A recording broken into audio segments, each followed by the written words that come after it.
Hello everyone, welcome to DL at B.Ed Academy. My name is मानवी शर्मा.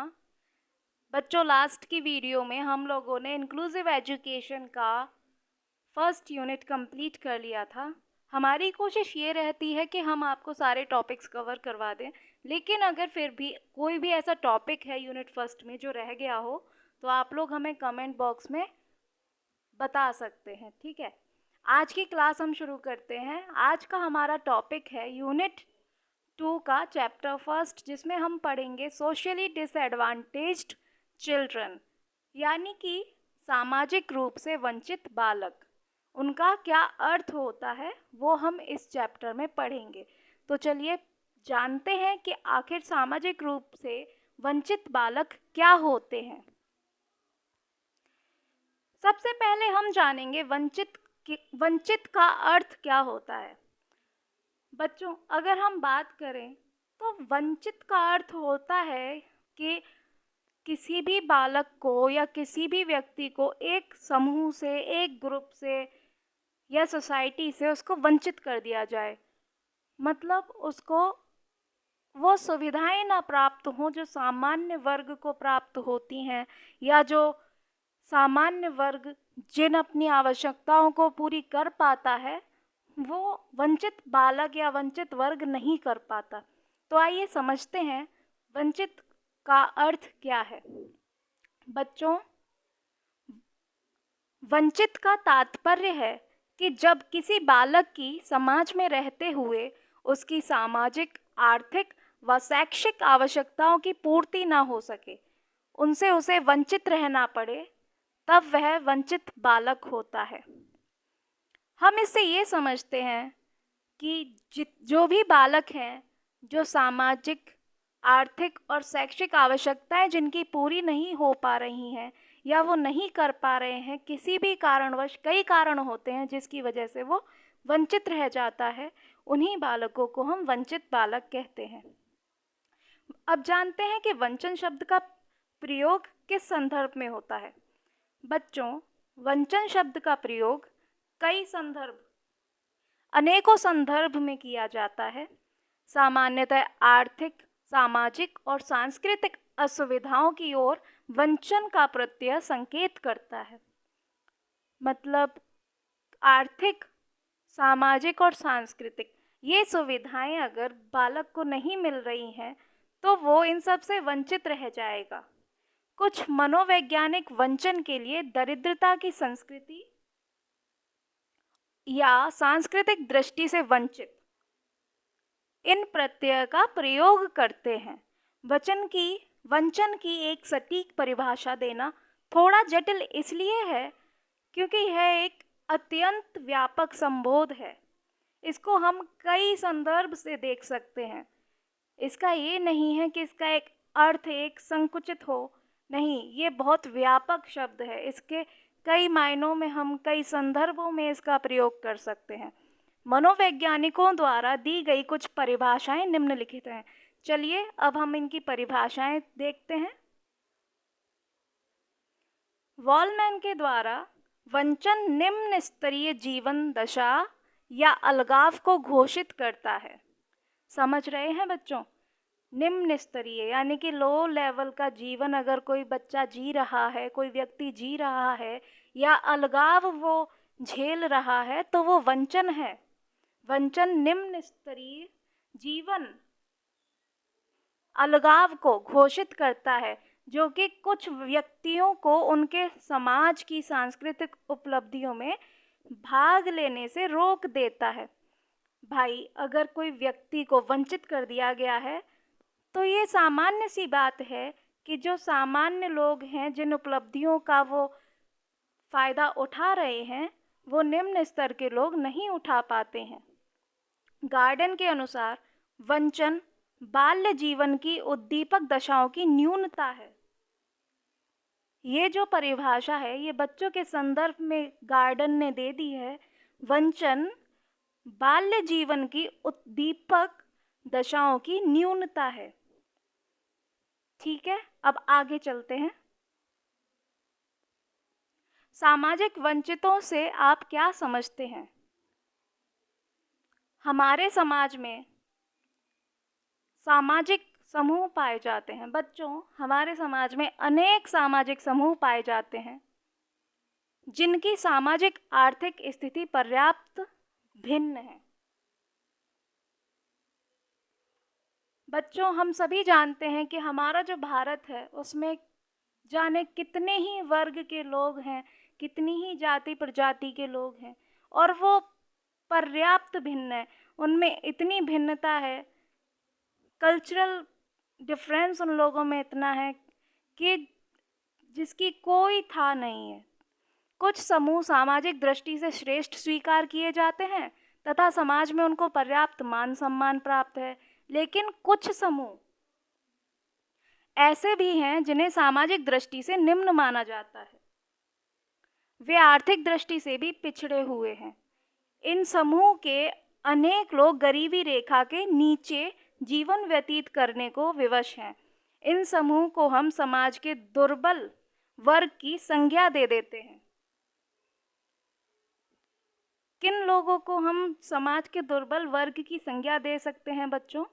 जो सभी, यानी कि सामाजिक दृष्टि से, आर्थिक दृष्टि से जो वो पिछड़े हुए हैं और गरीबी रेखा के नीचे हैं, उनको हम समाज के दुर्बल वर्ग की संज्ञा दे सकते हैं। हम कह सकते हैं सामाजिक स्तरीयकरण के अंतर्गत निम्न सामाजिक स्थिति वाले तथा दुर्बल वर्गों को समाज में हीन दृष्टि से देखा जाता है। जो भी लोग हैं जो निम्न जाति के हैं और निम्न सामाजिक स्थिति वाले हैं या दुर्बल वर्ग से जो रिलेट करते हैं, उनको जो सामान्य स्तर पर रहने वाले जो लोग हैं या उच्च स्तर पर रहने वाले लोग हैं, उनको हीन दृष्टि से देखते हैं।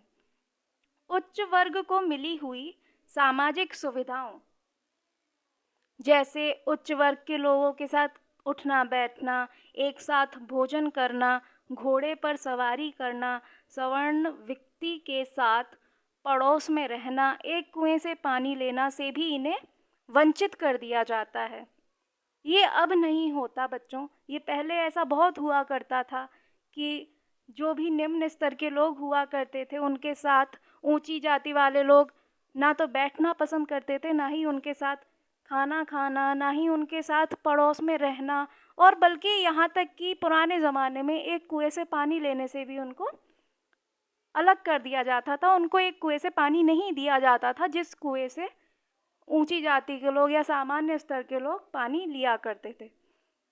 इससे हम इन्हें सामाजिक दृष्टि से वंचित भी कह सकते हैं।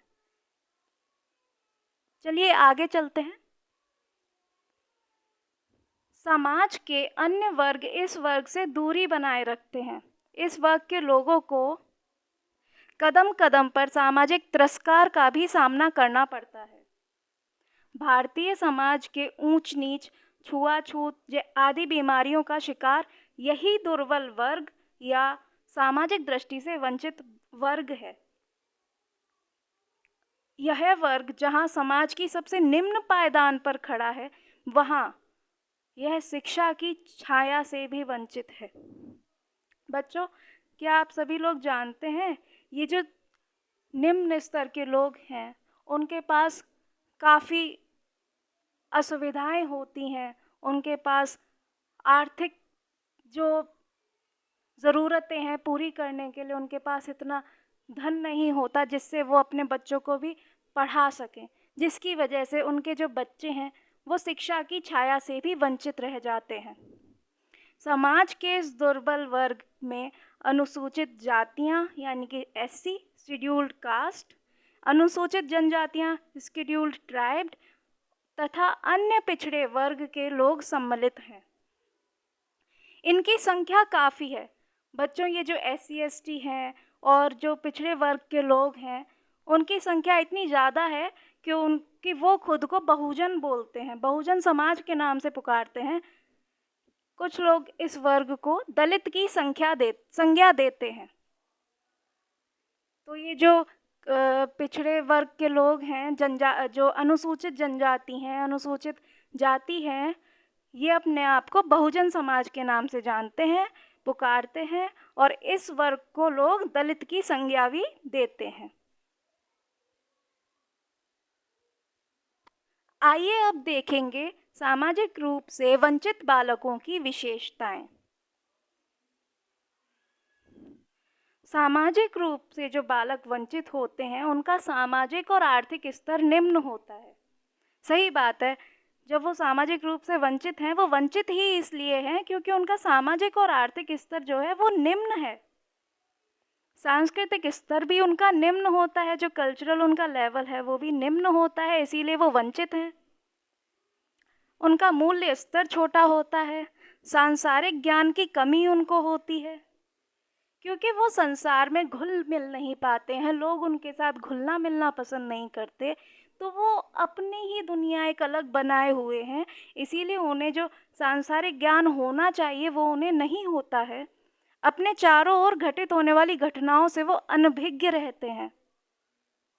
बच्चों, जब वो आपस में घुल मिल नहीं रहे दूसरे लोगों से, अपनी ही एक दुनिया बनाए हुए हैं, तो फिर वो अपने आसपास होने वाली घटनाओं से कैसे उनकी पहचान करेंगे।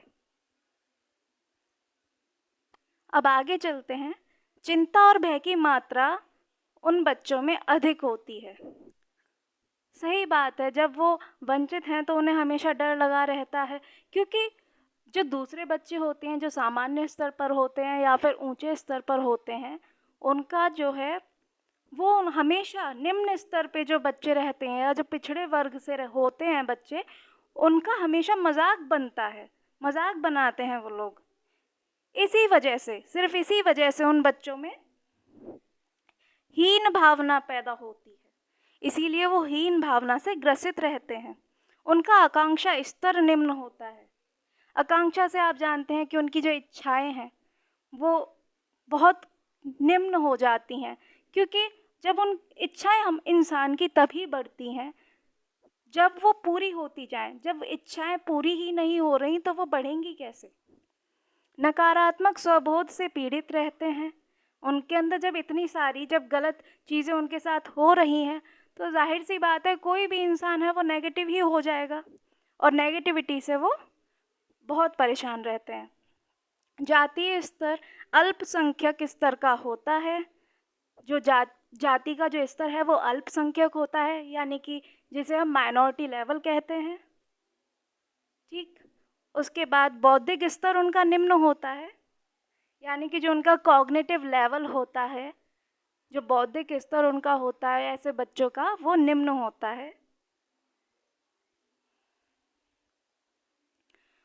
उन बच्चों में जो सामाजिक रूप से वंचित बालक होते हैं, उनका समस्या समाधान की भी जो योग्यता होती है वो उस स्तर तक विकसित नहीं हो पाती जो कि होनी चाहिए।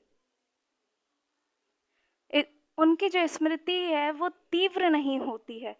जब उनकी बौद्धिक स्तर ही नहीं उनका ऊंचा है, जब उनका बौद्धिक स्तर ही निम्न है, तो उनकी स्मृति तीव्र कैसे होगी। गहराई, प्रत्यक्षीकरण और प्रत्यक्षात्मक प्रमेदन निम्न स्तर का होता है। सूचना संसाधन में विश्लेषणात्मक प्रवृत्ति की न्यूनता रहती है।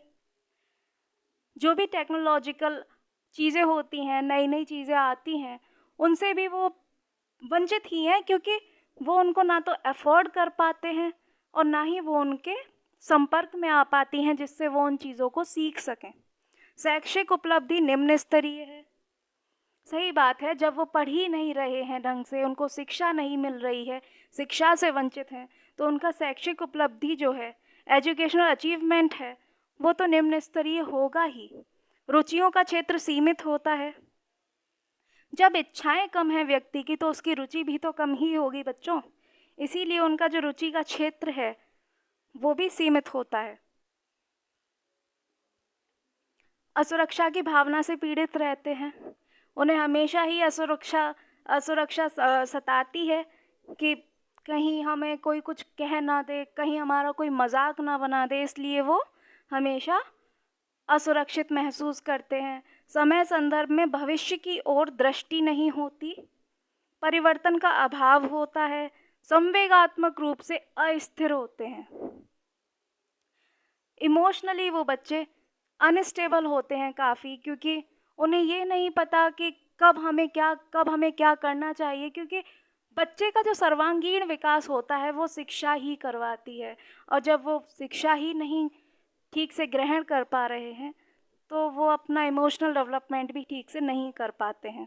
वो अंतर्मुखी होते हैं, इंट्रोवर्ट होते हैं, रूढ़िवादी, निराशावादी और अवसाद युक्त होते हैं, और वो ज़्यादा अपनी होप नहीं रखते हैं क्योंकि उनकी कोई रुचि नहीं है। ठीक है, इस वजह से वो रूढ़िवादी और निराशावादी होते हैं। आइए बच्चों, अब देखेंगे वंचित बालकों के प्रकार। वंचित बालकों के निम्नलिखित प्रकार हैं। सामाजिक रूप से वंचित बालक यानी कि सोशली डिसएडवांटेज्ड चाइल्ड। आर्थिक रूप से वंचित बालक यानी कि इकोनॉमिकली डिसएडवांटेज्ड चाइल्ड। और शैक्षिक रूप से वंचित बालक यानी कि एजुकेशनल डिसएडवांटेज्ड चिल्ड्रन। आइए अब हम इनको एक एक करके डिटेल में थोड़ा थोड़ा समझेंगे। सामाजिक रूप से जो वंचित बालक होते हैं वो क्या कारण होता है जिसकी वजह से वो वंचित रह जाते हैं समाज से। आइए उन कारणों को देखते हैं। जो सामाजिक रूप से, क्योंकि वो निम्न जाति के हैं, निम्न वर्ग के हैं, निम्न धर्म के आधार पर हैं, इसलिए वो सामाजिक रूप से वंचित रह जाते हैं। उनका सांस्कृतिक स्तर जो है वो निम्न होता है, इसलिए वो सामाजिक रूप से वंचित बालक कहलाते हैं।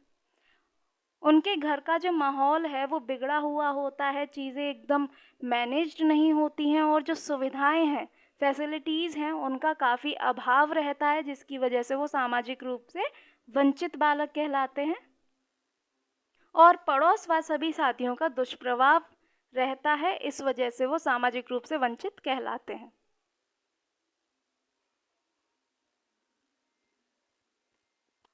आइए अब नेक्स्ट पढ़ते हैं। आर्थिक रूप से वंचित बालक। अब हम ये जानेंगे कि एक बच्चा आर्थिक रूप से वंचित कब रह जाता है।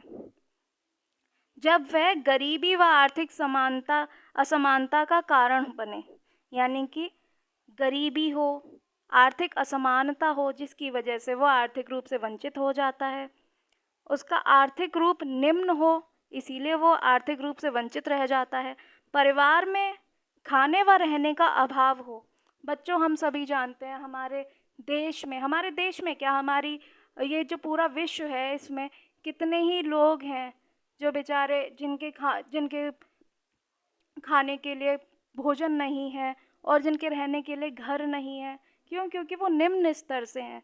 जाने कितने ही तो ऐसे बालक हैं जिनके माता पिता उन्हें लेकर फुटपाथ पे रहते हैं, तो इस वजह से वो आर्थिक रूप से वंचित हैं। विद्यालय जाने में असमर्थ व विद्यालय की फीस न दे पाना। अब क्योंकि वो आर्थिक रूप से वंचित हैं तो उनके पास इतना फीस ही नहीं है कि वो विद्यालय में दे सकें और अपने बच्चों को पढ़ा सकें।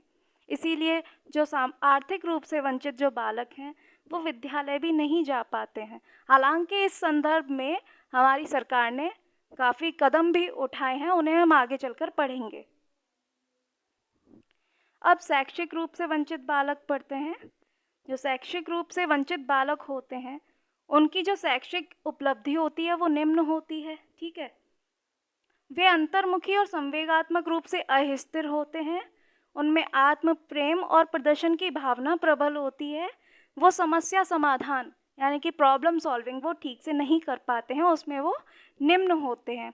असुरक्षा की भावना से पीड़ित तथा विद्यालय में समायोजित नहीं कर पाते। समायोजन बच्चों वो इसलिए नहीं कर पाते हैं क्योंकि जो ऊंची जाति के बच्चे हैं और जो सामान्य स्तर के बच्चे हैं वो हमेशा उन्हें सताते रहते हैं, उन्हें परेशान करते हैं। वो समायोजन करने की कोशिश भी करें तो भी नहीं कर पाते और हमेशा उनको ग्रुप से, किसी भी ग्रुप से या क्लास से हमेशा उनको वंचित कर दिया जाता है। अब आइए देखते हैं कि जो सामाजिक रूप से वंचित बालक हैं उन बालकों के लिए शिक्षा की क्या भूमिका है। शिक्षा हर एक बालक के लिए ज़रूरी है, चाहे वो निम्न स्तर का हो, चाहे उच्च स्तर का हो या सामान्य वर्ग का हो, क्योंकि शिक्षा हर एक व्यक्ति के लिए एक पूंजी है, एक ऐसी पूंजी जो ना ही कभी ख़त्म होगी और ना ही उसे कभी धोखा देती है। तो आइए देखते हैं कि शिक्षा की भूमिका क्या है। प्रत्येक बालक का यह अधिकार है कि वह अपना विकास प्राप्त अभिवृद्धि और योग्यताओं की सीमा तक करे, और शिक्षा का यह उद्देश्य ही नहीं वरन कर्तव्य है कि प्रत्येक बालक का विकास पूर्णतः हो। कुछ बालक ऐसे होते हैं जो सुविधाओं के क्षेत्र में सामान्य बालक से कम होते हैं। ये विभिन्न प्रकार की सुविधाएं जैसे आर्थिक, सामाजिक, सांस्कृतिक से वंचित रह जाते हैं। इन सुविधाओं के अभाव में उनका विकास सामान्य बालकों के समान नहीं हो पाता है और उनके विकास में गतिरोध आना शुरू हो जाता है। इस प्रकार क्षमता रखने पर भी वे वातावरणात्मक सुविधाओं के अभाव में विकास नहीं कर पाते हैं। यह शिक्षा के क्षेत्र के अंतर्गत हो जाता है कि वह ऐसे सामान्य बालकों से भिन्न वंचित बालकों की शिक्षा का विशेष प्रबंध करे।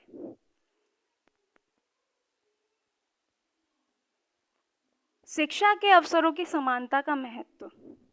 अब क्योंकि शिक्षा सबके लिए ज़रूरी है, तो ये भी ज़रूरी हो जाता है सुनिश्चित करना कि शिक्षा सभी को मिले और शिक्षा का अधिकार भी सभी को समान समान मिले, ताकि सब शिक्षा ग्रहण कर सकें। तो आइए देखते हैं कि शिक्षा के अवसरों की समानता का क्या महत्व है। पहला ये कि शिक्षा मौलिक अधिकार है। हम सभी लोग जानते हैं कि हमारे भारत में जो फंडामेंटल राइट्स हैं उनमें से एक राइट ये भी है, राइट टू एजुकेशन। शिक्षा प्राप्त करना मनुष्य का मौलिक अधिकार है। मानवाधिकारों के घोषणा पत्र में भी शिक्षा प्राप्त करना बालक का मौलिक अधिकार माना जाता है।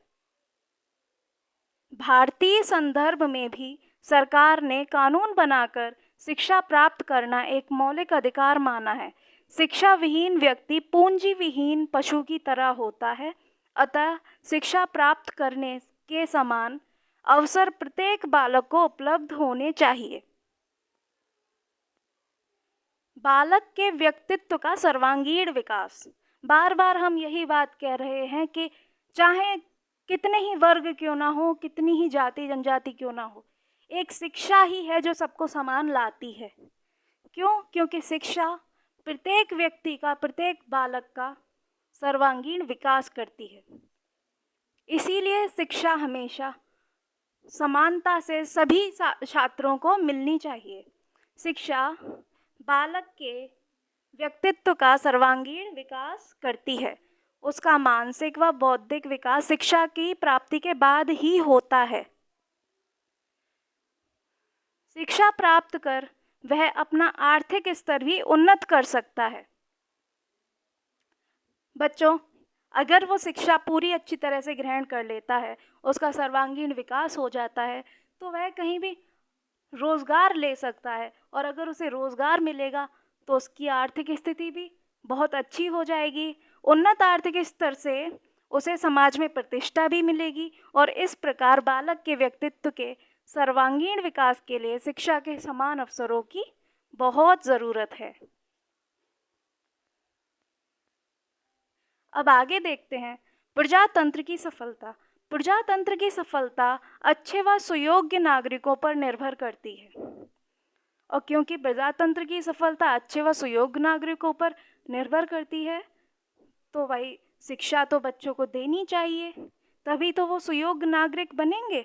किसी भी तरह की विषमता प्रजातंत्र पर कुठाराघात करती है, क्योंकि प्रजातंत्र का आधार ही समानता है। अतः यदि प्रजातंत्र को सफल होना है तो अपने नागरिकों को विकसित होने का समान अवसर उपलब्ध कराना ही होगा। इनमें पहला शैक्षिक अवसरों की समानता है। अब हम देखेंगे राष्ट्र का विकास। किसी भी राष्ट्र का विकास उसके नागरिकों पर ही निर्भर करता है। सही बात है, जब लोग पढ़े लिखे होंगे तो देश भी तो पढ़ा लिखा होगा। राष्ट्र के विकास की शक्ति शिक्षा ही है। बच्चों, राष्ट्र के विकास की जो शक्ति है वो शिक्षा ही है। शिक्षित नागरिक देश के उत्पादन को बढ़ाकर आर्थिक प्रगति का मार्ग प्रशस्त करते हैं, अपने ज्ञान व विवेक से विश्व का नेतृत्व करने में सक्षम होते हैं।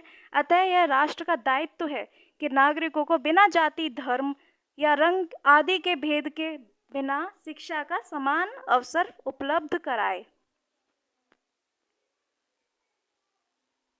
चलिए आगे देखते हैं। सामाजिक एकीकरण। शिक्षा सामाजिक एकीकरण का सबसे महत्वपूर्ण कारक है। एकीकृत समाज बंद मुट्ठी की तरह है जो बड़े से बड़ा प्रहार झेलने की क्षमता रखता है। शिक्षा ही बालक को नागरिक व सामाजिक कर्तव्यों का बोध कराती है, वातावरण के साथ समायोजन करना सिखाती है। अतः शैक्षिक अवसरों की समानता का महत्व स्वतः प्रमाणित है। तो बच्चों, आप लोग समझे कि शिक्षा का महत्व क्यों ज़रूरी है, क्यों सभी को समान रूप से शिक्षा दी जानी चाहिए। सभी को समान रूप से शिक्षा इसीलिए देनी चाहिए ताकि भेदभाव मिट सके और सभी जो हैं बच्चे, जो किसी भी वर्ग से क्यों ना हो, वो अच्छे से अपनी शिक्षा ग्रहण कर पाएं। अब पढ़ते हैं वंचित बालकों के कुछ विशेष सुविधाओं की जो आवश्यकता होती है, तो वो आवश्यकताएं कैसे, जो उनकी आवश्यकताएं उनकी पूर्ति कैसे की जानी चाहिए। ठीक है, तो पहला तो उन्हें मतलब सरकार कुछ ऐसे प्रावधान करे कि उन्हें निःशुल्क शिक्षा दी जाए, क्योंकि वो जो निम्न वर्ग है, निम्न जाति है, निम्न जनजाति है, वो आर्थिक रूप से भी वंचित है, इकोनॉमिकली डिप्राइव्ड है, तो उसके पास पैसे नहीं होते हैं फीस देने के लिए। तो सरकार ये एक कदम उठाए कि निःशुल्क शिक्षा प्रदान करे, ऐसे बच्चों को पाठ्य पुस्तक प्रदान करे, लेखन सामग्री प्रदान करे और छात्रवृत्ति यानी कि जो स्कॉलरशिप्स होती हैं वो प्रदान करे, जिससे कि बच्चों की शिक्षा पर इकोनॉमिकली कोई प्रभाव, उसका कोई गलत प्रभाव ना पड़े कि घर में अगर पैसे भी नहीं है पढ़ाने के लिए, तो उस वजह से, मात्र इस वजह से बच्चे की शिक्षा वो ना रह जाए, बच्चा अपनी शिक्षा से वंचित ना रह जाए। दूर दराज से आने वाले वंचित छात्रों को छात्रावास की सुविधा प्रदान करें। ठीक है, दिन में खाना देने का प्रबंध करना, स्कूल यूनिफॉर्म देना, विद्यालय में समय में बालकों की आवश्यकता अनुसार थोड़ी छूट देना। मतलब ऐसा है कि कोई बच्चा कहीं पर काम करता है, तो अगर वो 10 बजे विद्यालय नहीं आ पा रहा है तो उसको 10:30 बजे आने की अनुमति दी जा सकती है।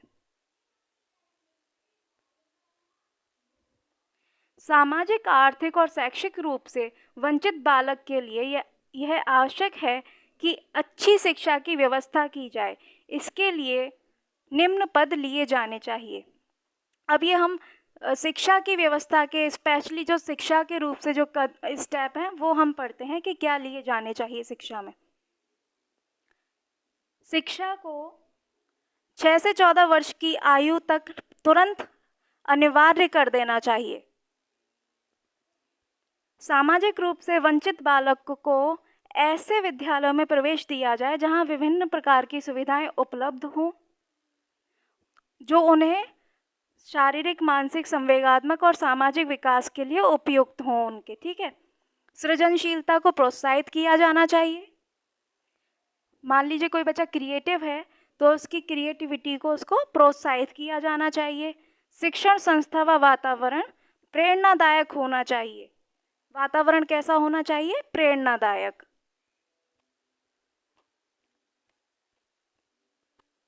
घर के अश्लील वातावरण की क्षतिपूर्ति विद्यालय में स्वस्थ तथा विविध प्रकार की सहगामी क्रियाओं द्वारा की जाए। जो हमने अभी पढ़ा था कि जो घर का माहौल है वो बिगड़ा हुआ होता है ऐसी निम्न जातियों का, या हो सकता है क्योंकि बच्चे ढंग से शिक्षा ग्रहण नहीं कर पाते हैं, उनके माता पिता नहीं कर पाते हैं, तो घर की स्थिति उतनी बेहतर नहीं होती है, तो उसकी क्षतिपूर्ति विद्यालय में उसको स्वस्थ वातावरण देके और विविध प्रकार की सहगामी क्रियाओं को कराकर उसको ये क्षतिपूर्ति की जाए। उसकी ऐसी पठन सामग्री उपलब्ध कराई जाए जो एकता तथा समन्वय की भावना को जागृत करे। व्यावसायिक शिक्षा का आयोजन किया जाए। व्यावसायिक शिक्षा से आप लोग जान रहे हैं, जो वोकेशनल एजुकेशन होती है वो बच्चे को दी जाए ताकि वो पढ़े भी और पढ़ने के साथ साथ वो अपना कोई रोज़गार भी कर पाए, जिससे उसकी आर्थिक स्थिति है वो मजबूत हो सके। हीनता की भावना रोकने के लिए जातिगत आरक्षण के बजाय वर्गगत सुविधाएं दी जाएं तथा बच्चों में स्वतंत्र निर्णय लेने की प्रवृत्ति डालें। कक्षा शिक्षण में शिक्षक उनके ऊपर विशेष ध्यान दें और इस ओर से सावधान रहें कि उनके अनुभव को ध्यान में रखकर ही वह अपने विषय की व्याख्या कर रहे हैं। बच्चों, आज के लिए क्लास में बस इतना ही। जो यूनिट 2 का चैप्टर 2 है उसको हम कल पढ़ेंगे। आप लोगों को क्लास कैसी लगी आप लोग प्लीज़ कमेंट में लिखकर ज़रूर बताइएगा और क्लास को लाइक शेयर कीजिएगा, और जिस किसी ने भी चैनल को सब्सक्राइब नहीं किया है वो चैनल को ध्यान से सब्सक्राइब भी कर लीजिएगा। Thanks for watching.